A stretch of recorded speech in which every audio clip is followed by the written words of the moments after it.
બંગાળ હિંસા બાબતે સુરતના યુવા કાર્યકરે પ્રતિક્રિયા આપી છે. બંગાળ પ્રચારમાં ગયેલા સુરતના દીપ પ્રજાપતિની પ્રતિક્રિયા આવી. બંગાળમાં અત્યાર સુધી ગુંડા રાજ હતું. મમતા બેનર્જી હારી જતા માહોલ બગડ્યો તેવી પણ તેમણે વાત કરી. હત્યાની ઘટનાથી સ્થાનિક લોકોમાં ફરી ભયનો માહોલ છે. પીએમ મોદીના નેતૃત્વમાં હવે બંગાળ ભયમુક્ત બનશે. અનેક પરિવારોએ સ્વજનો ગુમાવ્યા હોવાનું કાર્યક્રમનું દાવો છે. બંગાળમાં હવે પરિવર્તન અને નવો સૂર્યોદય છે તેવી વાત પણ દીપ પ્રજાપતિએ કરી હતી. પશ્ચિમ બંગાળમાં ચૂંટણી પરિણામો બાદ અજંપા પરિસ્થિતિનું નિર્માણ થયું છે, કારણ કે શુભેન્દુ અધિકારીના પીએની ગોળી મારી કરપીણ હત્યા કરી દેવામાં આવી છે. ખાસ કરીને પશ્ચિમ બંગાળની પરિસ્થિતિથી પરિચિત એવા સુરતના જે યુવા કાર્યકર દીપ પ્રજાપતિ આપણી જોડે મોજૂદ છે, કે જેણે 2.5 માસ સુધી પશ્ચિમ બંગાળમાં રહી અને ત્યાંની વાસ્તવિક પરિસ્થિતિ જાણી હતી. કેવો માહોલ છે એ પશ્ચિમ બંગાળનો, મમતા બેનર્જીના જે કાર્યકાળ દરમિયાન લોકો કઈ રીતે ત્યાં અનુભૂતિ કરી રહ્યા હતા તે જાણવાનો આપણે પ્રયત્ન કરીશું. જી દીપ, ગઈકાલે જે ન્યૂઝ આવ્યા છે, શુભેન્દુ અધિકારીજીના જે આસિસ્ટન્ટ હતા એમને ગોળી મારીને હત્યા કરી દેવામાં આવી છે, ચંદ્રનાથ રથજી. એમને તો એટલે હું 20 દિવસ છેલ્લા ભવાનીપુરમાં, મેં ભવાનીપુર અને આસપાસ બીજા આજુબાજુના હાવરામાં એમાં કામ કરેલું અને મેં એમને દૂર જોયા છે એમ કામ કરતા અને એ એક ઓફિસર હતા, એરફોર્સના ઓફિસર હતા, તમે ઇમેજિન કરી શકો છો. અને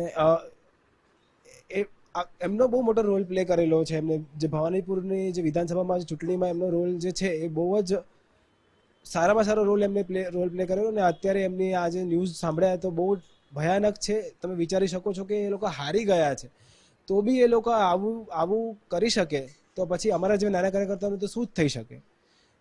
અને તમે અગર એ લોકો જીતી ગયા હોત ને તો અહીંયા હું ના હોત, એ તમને હું ખાતરી આપી શકું. એ લેવલને એ લોકોનો ગુંડા રાજ છે.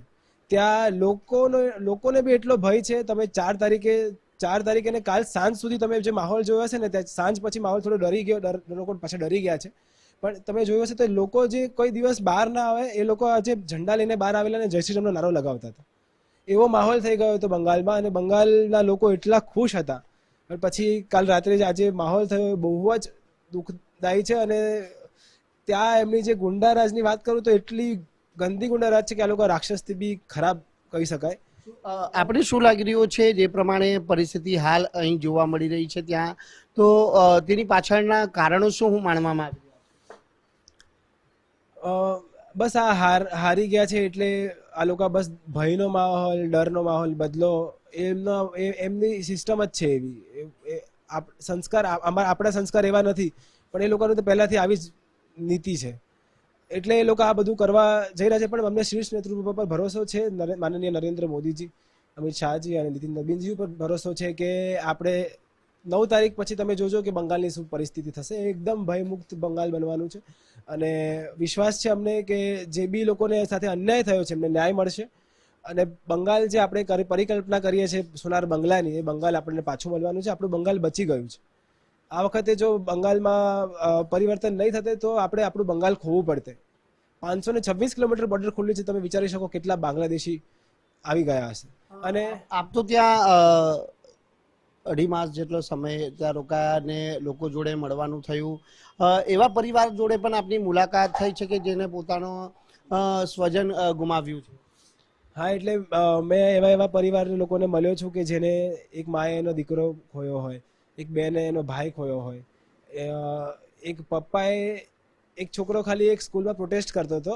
ઉર્દુ બંગાળી છે, મને બંગાળી બી ભણવું છે, ઉર્દુ ભણાવવા વાંધો નથી, પણ ઉર્દુ તમે સાથે બંગાળી બી ભણાવો. એ પ્રોટેસ્ટમાં એની હત્યા કરી દેવામાં આવી છે. એવા બી મા બાપને હું મળ્યો છું. મારા સોશિયલ મીડિયામાં તમે જોઈ શકો. એટલે તમે વિચાર, એવા કેટલા પરિવારો હતા? એવા તો ઘણા પરિવાર છે. હું તો બહુ પરિવાર સુધી પહોંચી નથી શક્યો. મારાથી જેટલું થાય એટલું મેં કર્યું છે. પણ એવા બહુ પરિવાર છે. કેમેરામેન દેવાંગ રાણા સાથે રાકેશ બ્રહ્મભટ્ટ, ગુજરાત ફર્સ્ટ, સુરત.